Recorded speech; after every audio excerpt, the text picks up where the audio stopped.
So I am Karen Gundy-Burlett. I'm the program manager for the NAMS-2 contract. And we are delighted to bring you the Airtime series in conjunction with Citrus, UC Berkeley, and all of the other associated campuses in Citrus. And today, this is a really interesting talk on how to get started with Claude for project development and using examples from within the, I guess it's now called the Shift project, but it was Div, then Cozy, then Shift.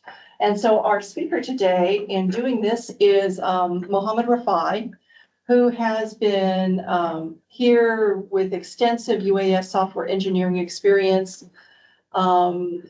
He's developed software including JADM, center TRACON automation, future air traffic management concepts, airspace concepts evaluation tools, NAS digital twin, and the digital information platform, and was the lead for the UAS and the NAS software development effort.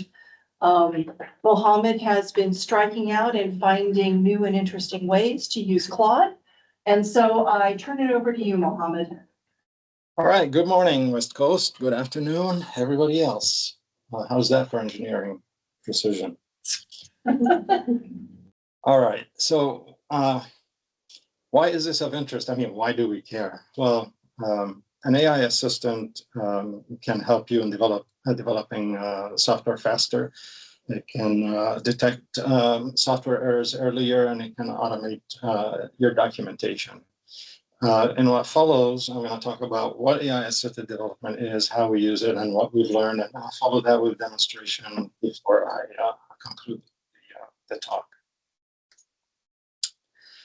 All right, so how have we been using the Claude Code on Shift? We've basically been using it in all aspects of the software development lifecycle. We've used it for planning. We've used it for design and analysis.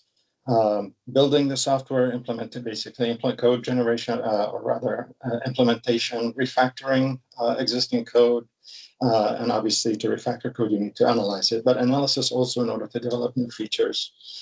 We've used it to in testing, code reviews, and verification and validation.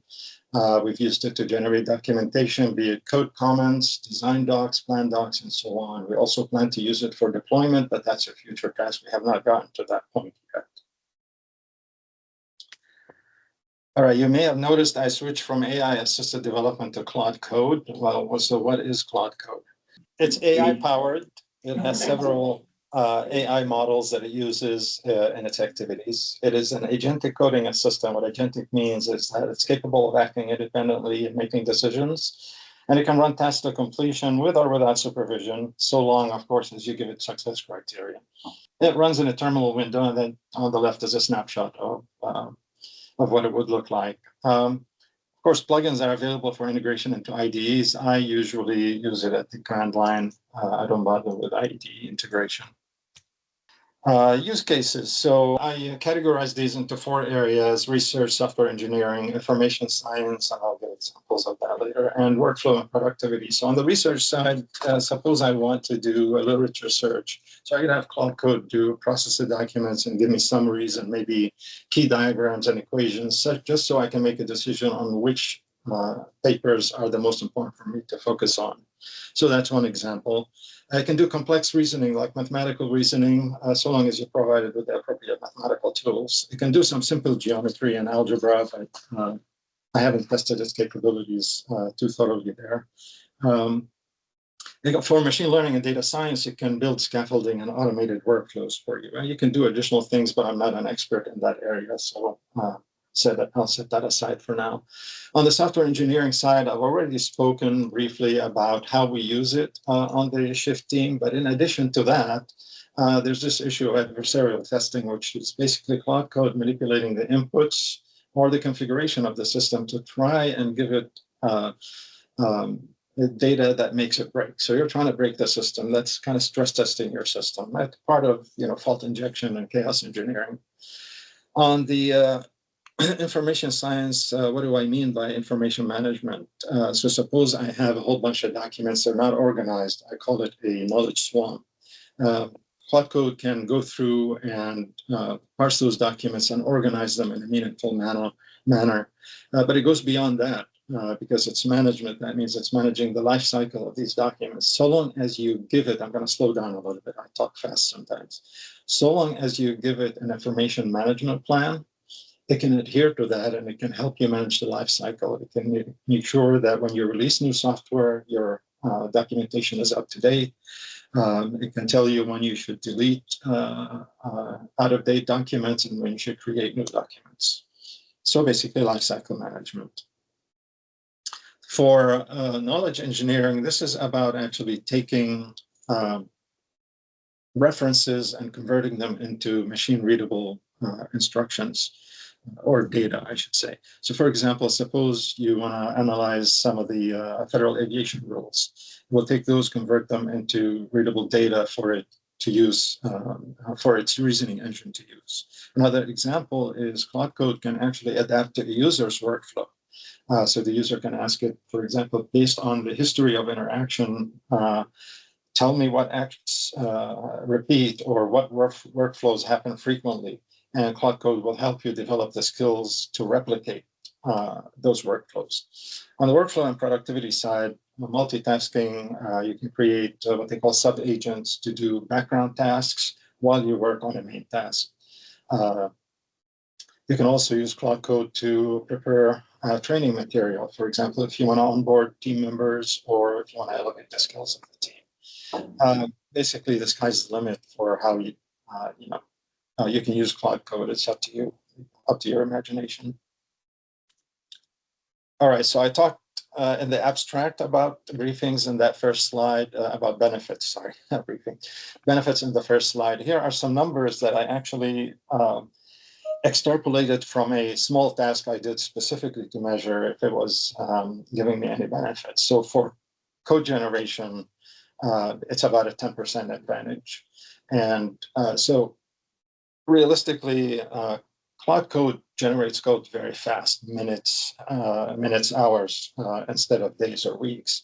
So why is it only a 10% improvement? Well, as a developer, I still have to review all of that. I have to revise my prompts. I have to iterate with Claude several times. So that eats up a lot of that advantage. Obviously, as I get more precise with my prompts, providing better context for the conversation, the productivity will improve. This jives quite well with what other independent users report on the web. So in terms of documentation, for the same amount of time, I see about a 20% additional documentation created by Claude Code. Things that I would not normally document are easily documented by Claude Code. Again, you have to review that documentation and make sure it meets your requirements. For test coverage, obviously, as a developer, you have to do it manually. Code will automate it, and actually, it can provide higher coverage. For example, while analyzing legacy code, it discovered several tests that were missing and recommended that they be added. It also discovered bugs that we weren't aware of. So that brings us to the next one, which is bug discovery. It can help you discover bugs earlier before you actually deploy the software and use it. It can also do code reviews for you. So we're using it for code reviews. And instead of just having peer code reviews from fellow developers, you do both. So yes, you can have Claude Code use one agent to review the code of another agent using a different model, LLM model.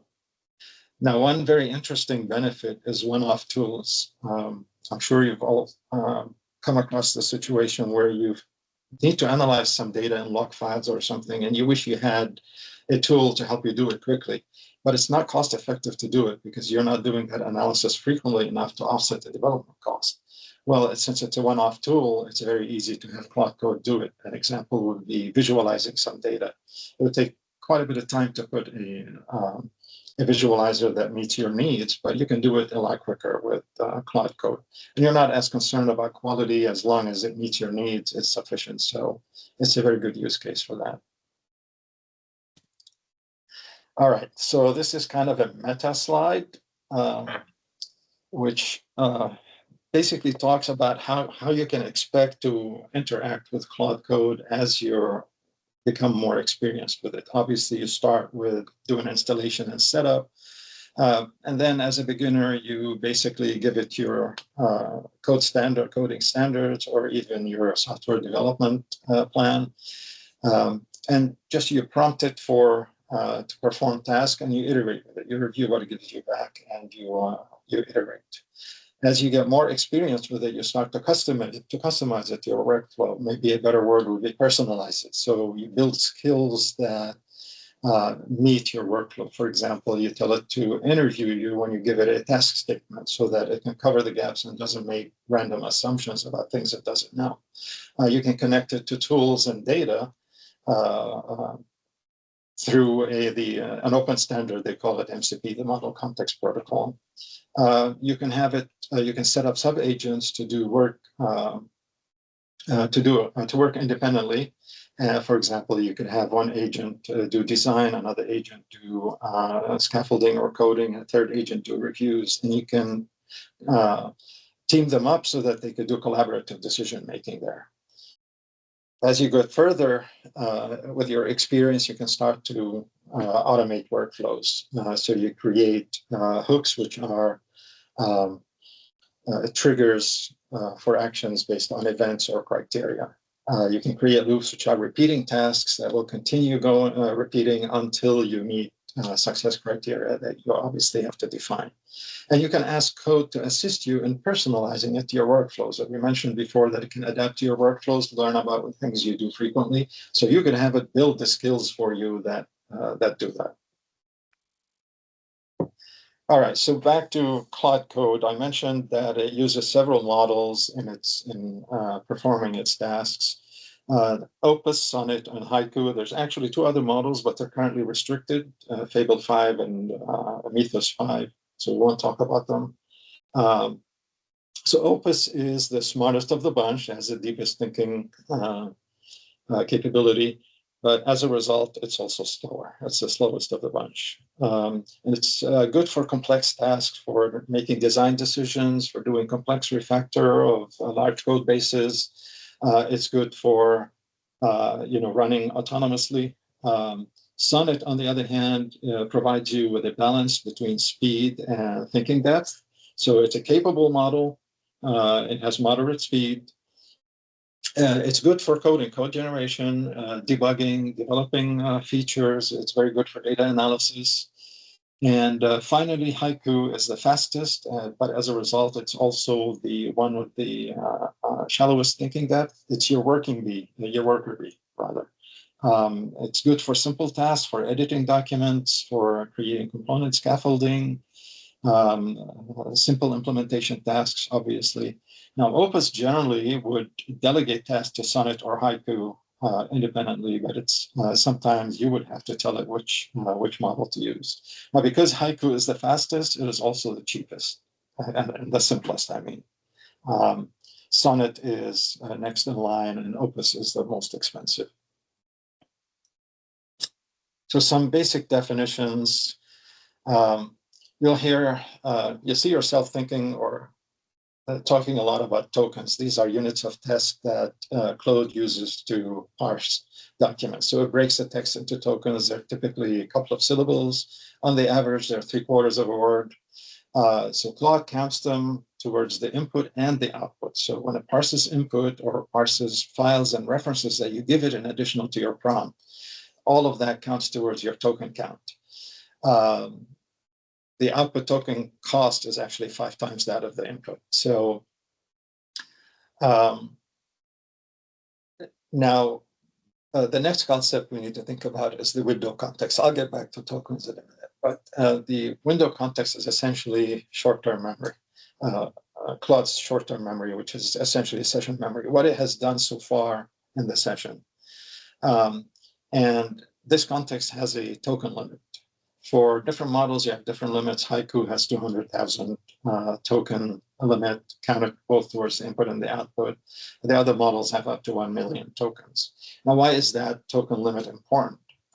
As your token usage increases, performance degradation may occur. What happens, they call it context rot. You have so much information that Claude Code start getting confused because a lot of information may not be relevant to the task at hand. You probably gave it a lot more information than it needs.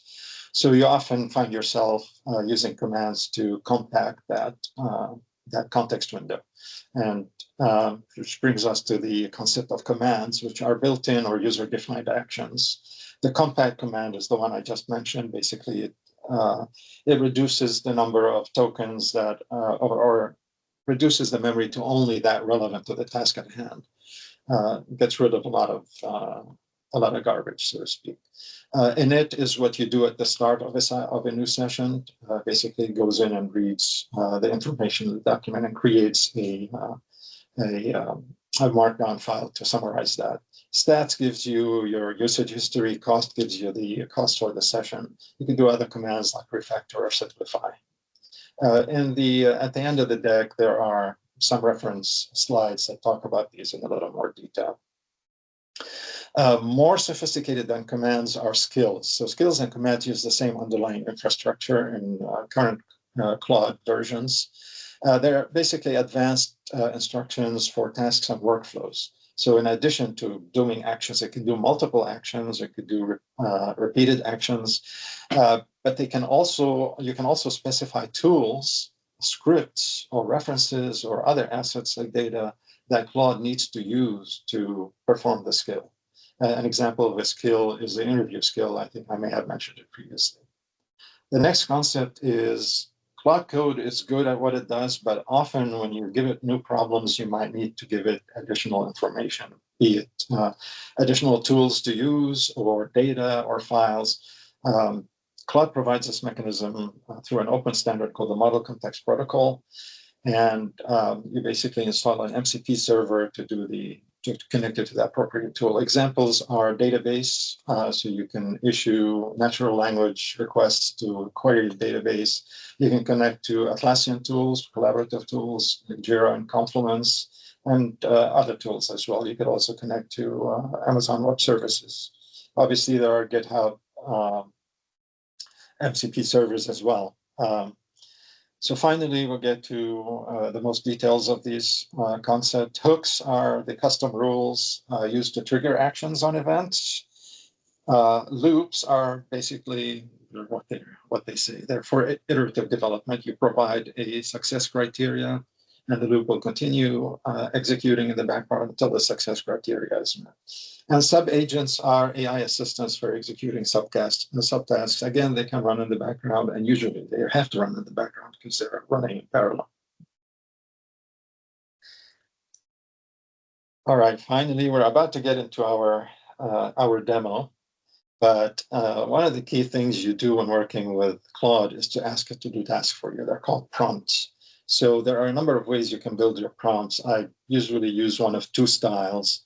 The first one is I basically tell code what to do. Go and do the specific task for me. So that means I have done the design, the high-level design. I've broken down the task to manageable pieces, just like you do with agile programming. And then you're treating it as a low-level developer. Go and implement the specific task for me. For example, add unit tests for this feature. You have legacy code doesn't have enough unit tests, so you're asking it to improve the situation. Another example, given an open API spec, create a Python client to fetch data hourly. Okay, that's another example. Here, you would use formal software engineering languages if it's needed. The second style, which is a higher level way of interacting with Claude, is I describe the problem, then I ask Claude for possible solutions. For this, I use the language appropriate to the problem. So it's not necessary to use formal software engineering language, but you can if you feel it's appropriate. And if you have a math problem, you use language of mathematics, either diagrams or LaTeX equations. If it's a software feature that you're developing, you might use a user story. You might phrase the problem as a user story. An example is users need to find which routes are viable given weather or race-based constraints. You can find weather data at this URL. You can get routes from this XYZ service.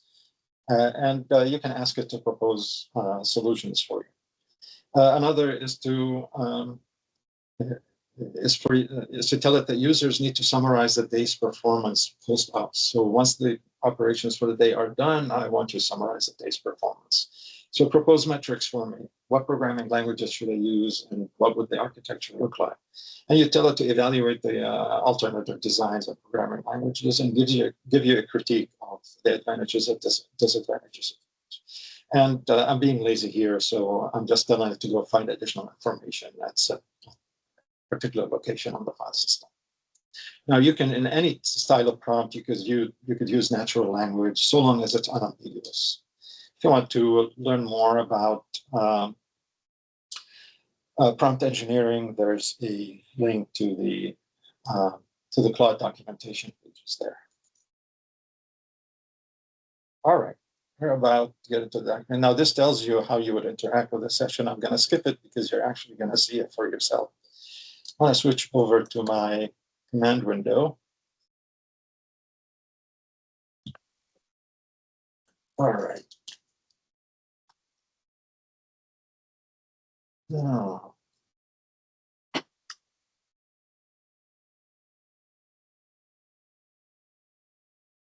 all right, yes, I trust this folder. So the first thing I do is I'm going to initialize the session. Can everybody read the script? Oh, yeah, thank you. It's really small. Well, can just- we're asking for a little bit of increase in size. Close the chat. Yeah. Oh yeah, can we like whoever's running the screen here, can you pop out the window and maximize it? All right, if you still have difficulty, I can shrink my window a little bit and increase the font size. Everybody okay? I think it's as good as it's gonna get, Mohammed. I asked Okay. Claude and it said buy glasses. I don't know if that's.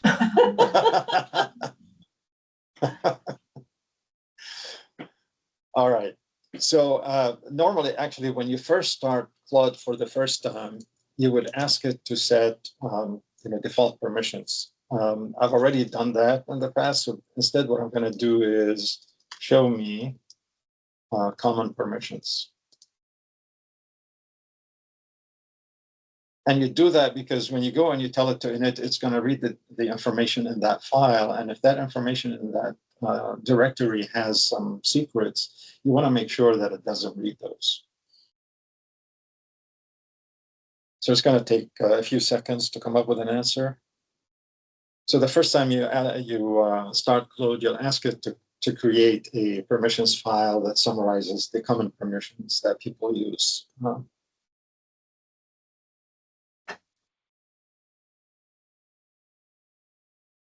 And it hasn't shown you its capability. It has some very colorful vocabulary that it uses. You'll see that later.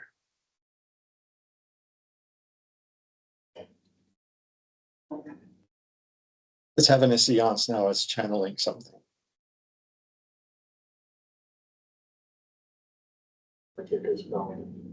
All right, that took a lot longer than I expected, but I'll let it go a few seconds before I skip. But it's going to give us a small list of permissions, what it's allowed to do, and then it's not allowed to do anything else without asking. While it's doing that, I'll copy my, whoops, escape that. So I need to copy these.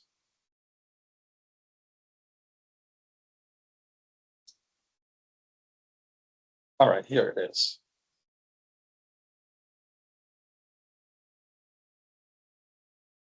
So it shows you what it wrote into the permissions file. Basically allows some bash commands, and then it denies certain commands, anything that reaches for the web or tries to read any secret files, and you can modify that, obviously. And now for each project session, in order to ensure that you give it specific permissions, you can provide it with a prompt to generate the permissions for you. So here I'm asking it to basically generate the permissions and create a project local settings file. The permission should allow running Python commands and bash commands to start applications, create, read, and write files. It should deny access to environment files and other sensitive files. And then ask me for everything else, installations, web access, and other major decisions. So you can also use the /permissions command, and that gives you the opportunity to interactively enter them. Okay, I'm going to allow it throughout the session. So it gave me 3 options. Yes, go ahead and modify it. 2, modify it and allow it to happen automatically throughout the session. And 3, deny it. So I allowed it to go to happen throughout the session. And looking back, yes, I want to create it, but looking back, it gave me the permissions for what's allowed, for what's denied access to, and for what it can ask for. So yes, and allow code to do it. So No, and it we've got a summarizes. question. Is this Go ahead. model opus? A question in the chat, is this model opus? I'm sorry, say again. Is this model opus? Which of What the do you 3 mean? models are you using? Oh, sorry, Opus. I'm using Opus right now. Okay, thank you. All right, and I didn't stop to ask for questions. So I knew it was going to happen. Jack had a question.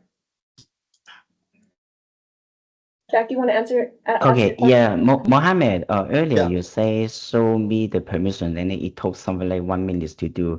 What happens if you say something like show me the permissions in 10 seconds? Will the model be smart enough to stop at 10 seconds?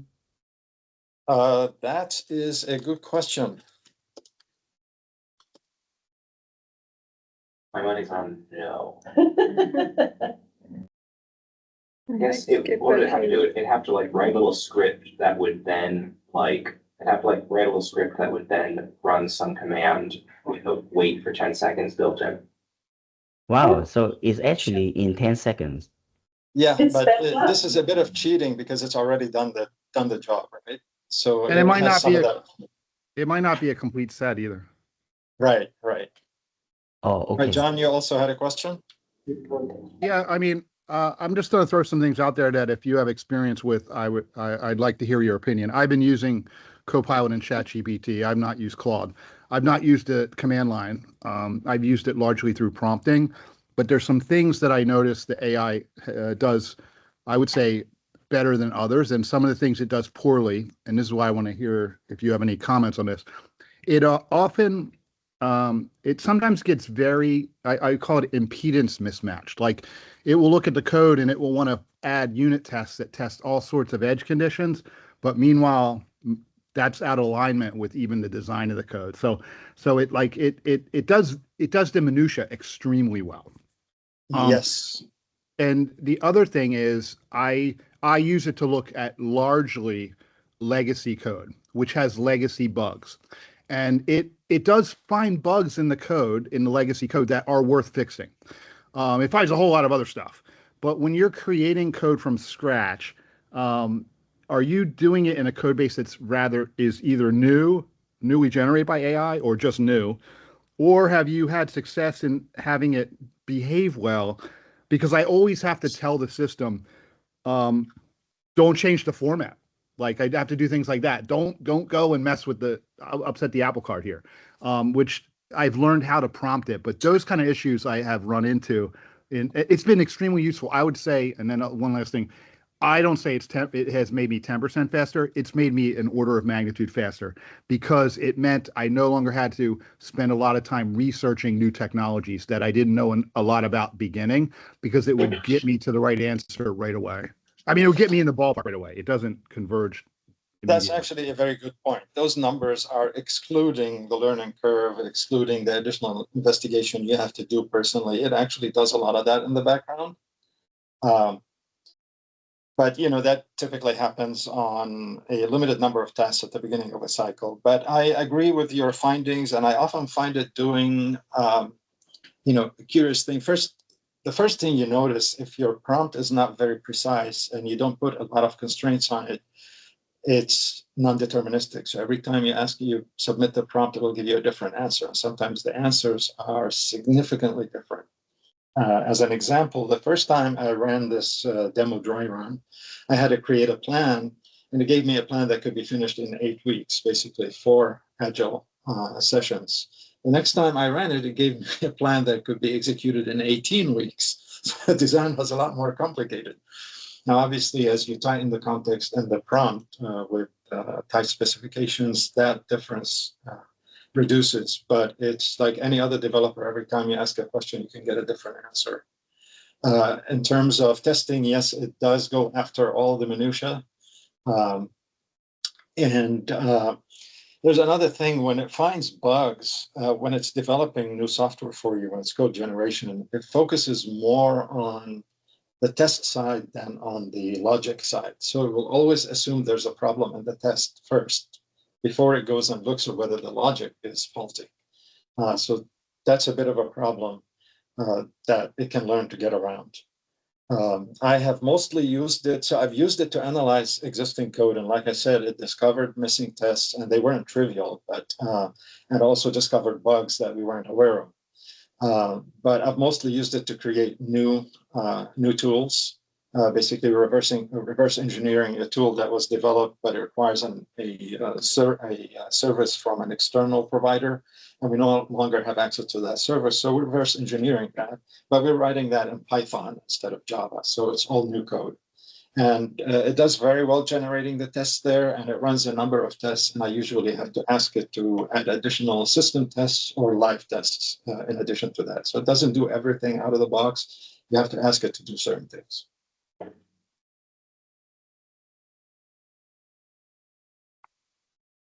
There are no other questions. I will continue. Just one more question. Oh, let this run in the back while you ask the question. Yeah, so, go ahead.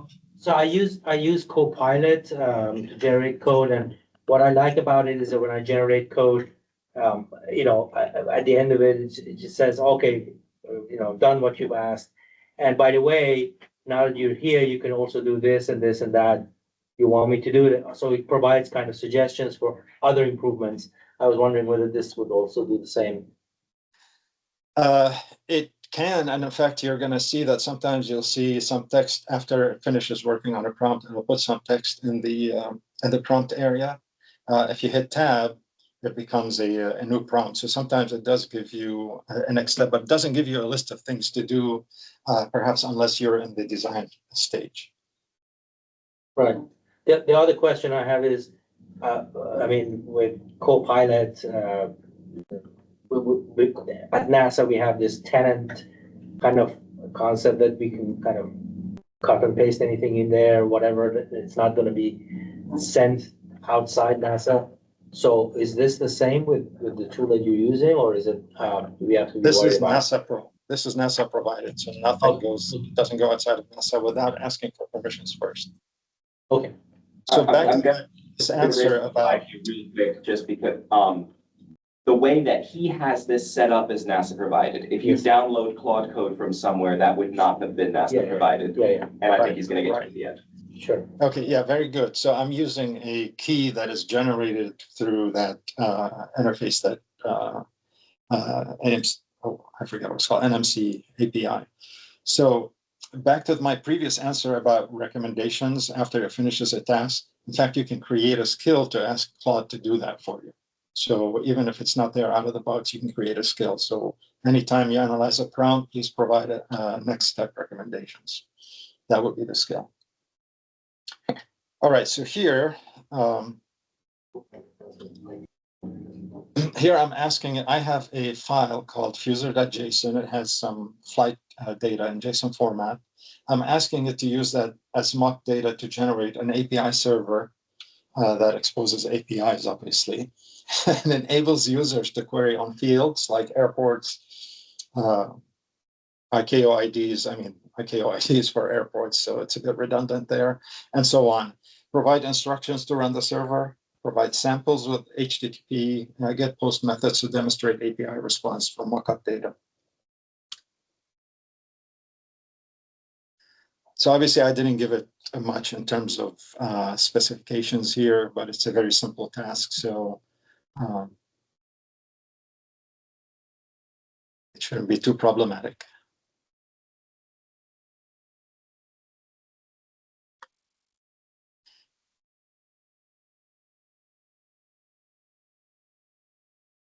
All right, now it's done the plan and it's given me some information about what it's doing, server structure.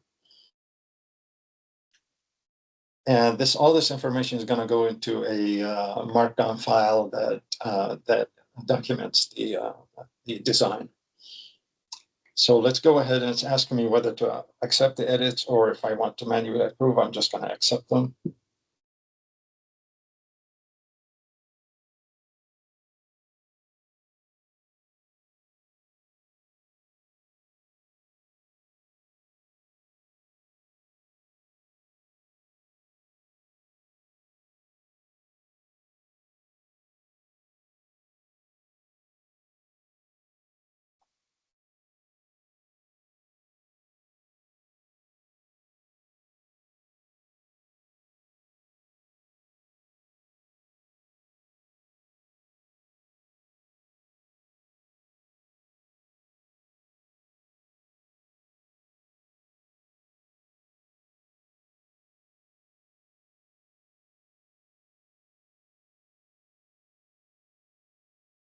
While it's working, there are times when you actually want to investigate a problem, and Claude Code really, like John mentioned, gives you a significant advantage. For example, we had a production issue with AWS at one point in one of the databases, and we were looking through the configuration parameters to figure out what's causing the issue.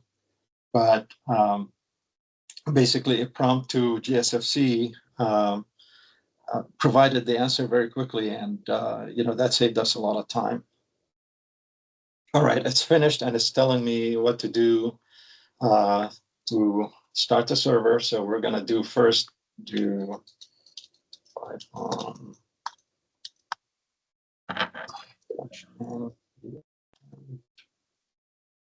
When you come to a break, I see Yoon has a question. Okay. Hey, Mohammed, I have a question. So what kind of information you put in the JSON file, user.json file? Okay, I'll show you in a minute. Thanks. Go ahead, John. Yeah, and you just interrupt me when you want to keep going. But I'll tell you one thing: I never look at stack traces with my eyeballs first ever again. Every time I get an error, I just pump it into Copilot, and it will distill down to the line I need to look at. Because in the log files how many lines are just polluting it, and it's like it will focus you. And I don't. My first pass is not with my eyeballs. It's with Copilot. It's the same with Copilot. It's just put the stack trace and then it will tell you exactly. All right, I'm just installing the required packages here. Then I'm going to start the server. Okay, I keep doing the wrong.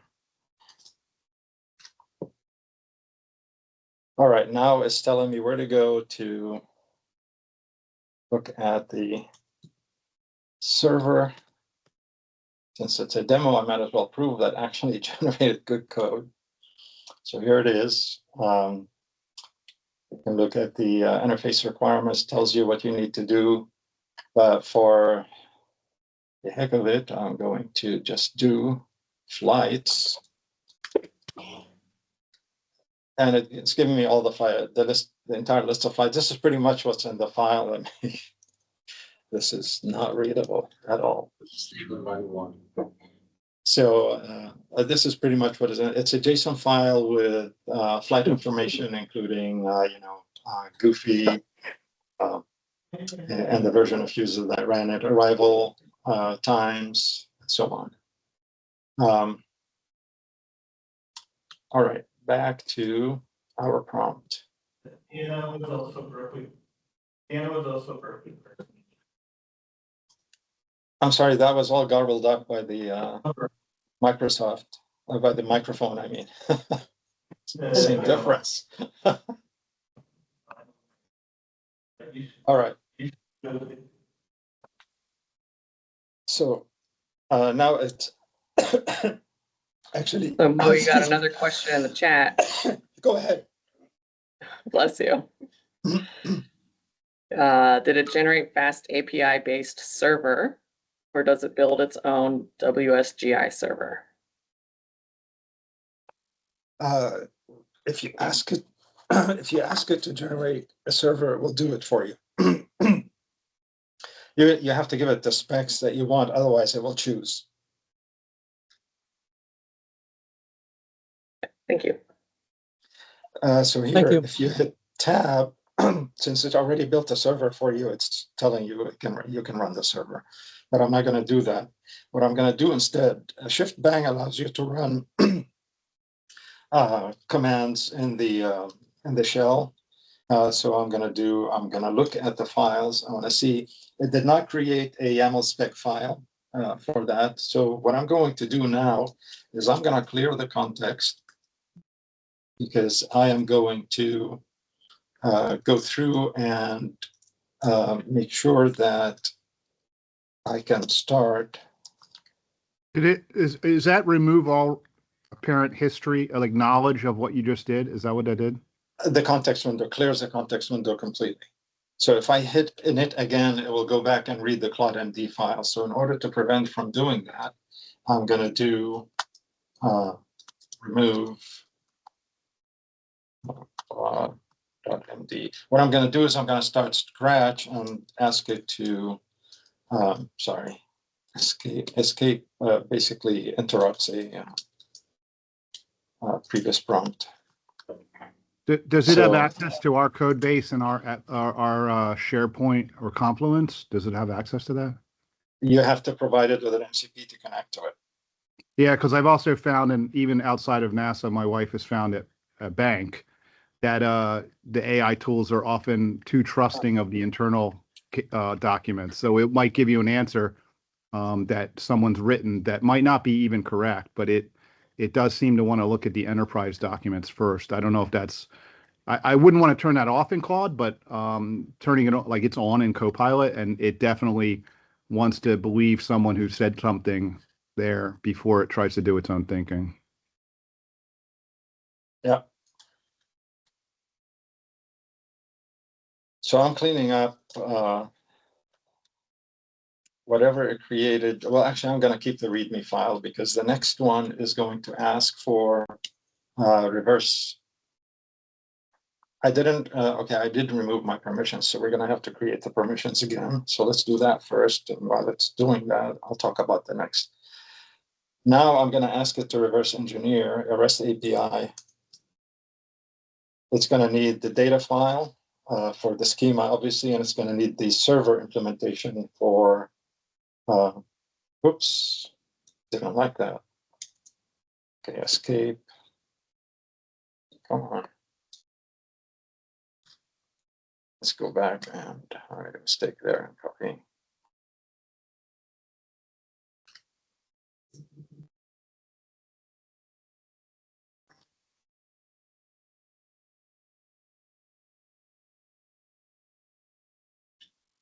So I was saying that to create the API spec, it'll need the server. Yes, go ahead. It'll need the server to create the API, but it'll also need the JSON file for the data schema. Well, the server should already have an implementation of the schema anyway. Okay, yeah, go ahead, do whatever you want.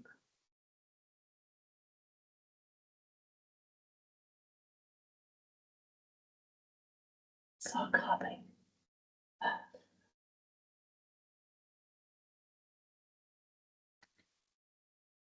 All right.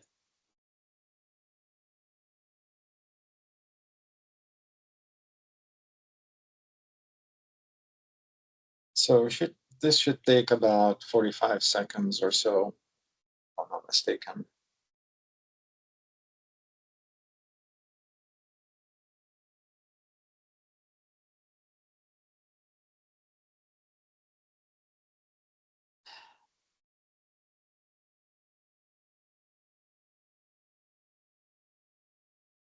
Now, if you want to, it brewed, okay, I love the colorful language. So you Control O will allow you to look at the full output here. So it's giving you all the schema and the API specifications. So now, I created the API spec. I'm not going to go into it in detail. The commands are in the presentation, so you can experiment with them and modify them as you see fit. Next, I'm going to ask it to document the software. I'm not going to do any context cleanup or anything like that. So describe the service design, generate data flow diagrams, and list dependencies and service. Obviously, this is too simple data flow diagrams, but just to demonstrate the concept.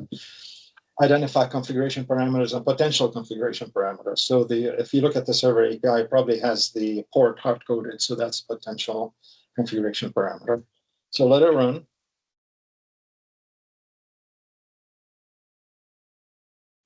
While it's doing that, I'll go to the next slide and copy the next prompt. And this one is asking it to generate requirements. Now, this one does not, I'm not really following a software development life cycle process here, but it's okay. We're cheating because we're reverse engineering something that exists into another piece of software that satisfies additional requirements. So I'm asking it to generate a set of requirements for a service that implements the REST API subject to some constraints. Assume the service will be made available nationwide and will field many concurrent requests. I'm not telling it how many, so scalability is open. Include DevOps requirements, so I want to deploy this. Further, assume that the flight data will be acquired from a high-performance SQL database. Extend the API to allow the caller to specify flights to include or exclude in the response based on flight data fields such as origin and destination. Also allow for inclusion or exclusion of flight data fields in the response. So sometimes you don't want the full package, you want a reduced amount of data set. So obviously the prompt can be done a lot better than this, but for the sake of the demo, it can actually do something with even this type of. All right, so it documented the design. Let's take a quick look at what it gave us. It summarizes with the high-level topics, architecture overview, data flow diagrams, and so on and so forth. So each one of them has a set of information available. And tabulates some of the configuration parameters and what have you. So as you play with it, you can investigate these. So Control O will allow you to look at all of it. Control O again will toggle it back. So let's go to the next step, which is to generate the requirements. And all these documents are being created in a docs directory that you can access at the command line. And while it's happily working there, I'll copy the next command. Here, it's going back and saying, okay, now I have requirements. Now, why don't you give me a new design? Was there a question? All right, we're coming up on the end of the hour, so we probably won't have much more time to deal with this. So I'll probably go to conclusions after this. I mentioned a couple of things about the other prompts.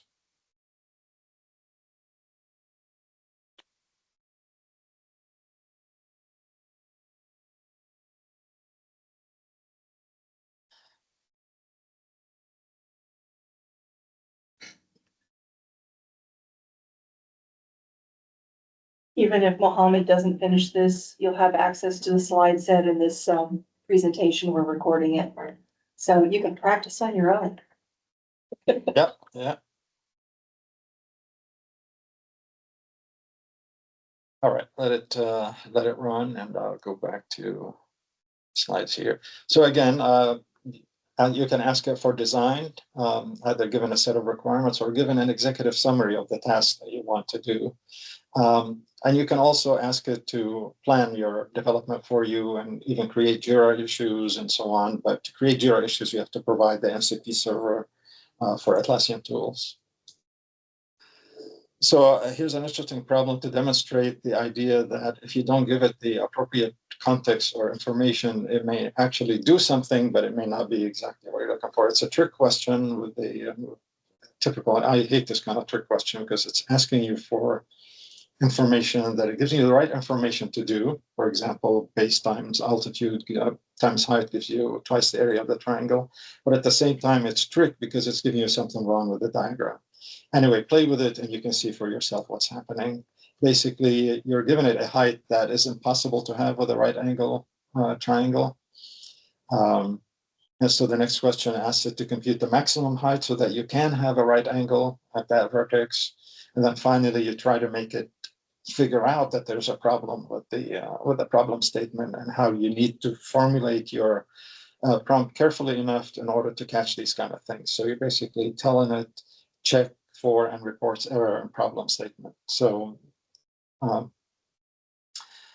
to conclude, here's a bit of my experience working with it, to improve how you work with Claude Code. First of all, provide concise context. Let me give you an example of context. Suppose I tell Claude I want to travel from point A to point B.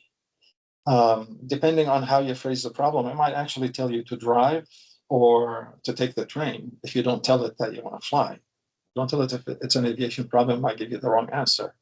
Or something even closer to home. Suppose I have a 40-pound package that I want to take to the post office next door. It's about a 10, 12-minute walk. And you tell it, what's the best way to get there? It might tell you to walk instead of taking a car if you don't tell it that you can only carry so much weight for that period of time. Anyway, so another thing you can do is we have our software engineering manual, the NASA software engineering manual. So you can point Claude Code to it, have it parse it so that it complies with the coding standards. Also, obviously, you need to scope your tasks. You need to provide it with well-defined tasks, small in scope, provide the appropriate specification, the constraints and the requirements for them in order to ensure some degree of repeatability in the implementation. If it's a simple task, it's not going to be that difficult, but some tasks require a bit more work. In addition, you can define essential skills. I provide a few examples to facilitate collaborating with Claude. So the interview skill, basically, I'm giving you a problem statement, but there may be some questions that you need to answer. Rather than try and imagine the answers, go ahead and grill the developer for that. Another example would be an executive summary. So work with me to build, to create an executive summary that summarizes the goal and the requirements for the task. And there's a development plan, what you need to do to achieve a development plan. Again, there's a lot of collaboration involved here, so it includes the previous two. The implementation, what is the workflow when you're working with implementation, how you update the documentation, and so on and so forth.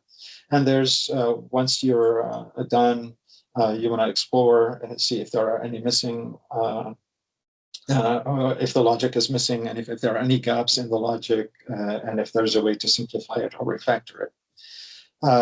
One thing that Claude does, I keep saying code for some reason, Claude does is it reports that it's ran the test successfully, but that's not enough. You need to ask it to report on its work. Actually, this is different. This is reporting on the work prior to implementation. So when it does its work, it puts a plan together, and you're telling it to ask you before it actually implements. And now we get to what I talked about earlier, which is a lot of times it'll just tell you the tests have succeeded, but it doesn't give you the proof. So you want proof. So make sure the logs include that information. Show me the results and what tests you actually ran. It does tell you what tests it ran. In addition, you also need to specify the verification criteria. Don't just rely on Claude Code. You can ask Claude Code to help you with it based on your design and your problem statement. That's not a problem. But make sure that they are specified well so that Claude can run until the criteria is satisfied. And finally, make sure you compact your conversation frequently. In conclusion, as a capable co-developer, as a low developer, you would design and perform the test data breakdown, and then ask Claude to do specific tasks. As a mid-level developer, you tell it to do to solve hard problems for you. So you collaborate with it to create executive summaries and high-level design, generate requirements, and create task plans. And then you assign specific coding tasks to Claude. Now, if you're using automation, Claude can assign these coding tasks to sub-agents at the right point. And then, obviously, no matter what model you use, you have to review Claude work. This is a given, and you iterate in order to achieve your goals. That's it. Any other questions? Any comments, go backs before we sign off? Michael, you have a question? Yes, Mohammed, thank you. For your example of geometric reasoning, how you enter this geometry into Claude, since you're using this command line interface, how can you give you this triangle or whatever picture with all these angles and notation and so on? Two ways to do it. You can give it a diagram as a ping or SVG, and it can read SVG, it can read ping, PNG, it can read, a number of formats. You can give it to it as a PDF file. You can give it LaTeX formatted equations. Again, you can give it as a PDF file. So you don't have to give it a diagram. You can specify the problem just like you specify a math theorem. And any equations that are required can be given to it in LaTeX. Okay, thank you. Can you give it a workflow diagram that shows the process when a project? You can. Yeah. Yes. Fantastic. Diagrams, however, are a little more expensive in terms of token. For something, for a simple flow diagram, I don't think it matters. You got a million tokens, but always keep an eye on your token usage. Yeah. Yeah, I know that, for example, Copilot understands Visio, but doesn't understand PDF. Right. And I had to actually write it by hand, which was the code that it generated for me, but I also had a question. If you're like an intern, how do you get set up with AI tools like Claude? Are there specific procedures or resources? project things. I don't think. Can I jump in on this? Go ahead. So hi, my name is Brian Healy. I am the deputy chair of the AIMS AI Advisory Council, which has recently been formed and is trying to find our footing in answering these sorts of things. I think you should have access to Copilot already. A chat GSFC can be had with a simple NAMS request, and you can run that on a trial version. And the NMC AI Hub, if you scroll back in this meeting chat, if you happen to be in it, otherwise maybe just write down NMC AI Hub. But you should be able to find that as well, and that is also a NAMS request. And there's like a Teams group that you can join where people have information about it, and you can get they have a $25 a month like free usage trial tier, which you can just get with a NAMS request with just your supervisor approving it, no cost information whatsoever. And that would be the way to start for an intern. And if your project demands it, then you would have to work with your mentor or your org or something to get more money. Thank you. Yep. Is that So the what- chat GSFC general channel you're talking about? I've talked about a lot of things. I don't know. Yeah, the channel, the Teams channel that you just mentioned. There's like an AI at NASA one. Yes, I think that may be a part of it. One last comment, I guess. It's not next steps, but something that I think about. I don't know how much NASA has done in terms of creating a large language model trained on aviation engineering sciences, trained on FAA FARs, data specifications like swim and fluxum and fixum and all that. Or flight mechanics or fluid dynamics or what have you, but that would be an area that would provide additional capability that could be connected to Claude Code to further enhance its reasoning capability.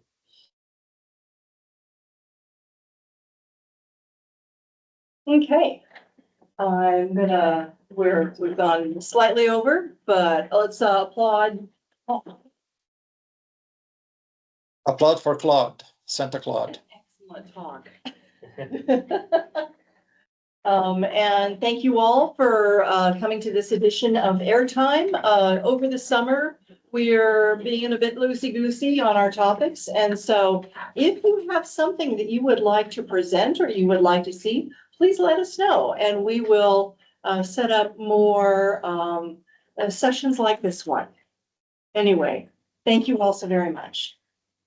All right, thank you. Have a Sorry. nice day.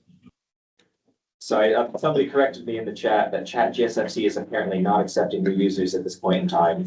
They suggested looking at Ask Sage in NAMS, which I don't have any experience with, but I will try to get some experience with it. But in terms of actually using Claude, that's the, they corrected me, they've renamed it to the Mission AI Hub. Oh, I do believe they still have the $25 trial available to start with, basically, without having to worry about getting permission from anybody. Or you have to get permission, you don't have to get dollars, which dollars are harder.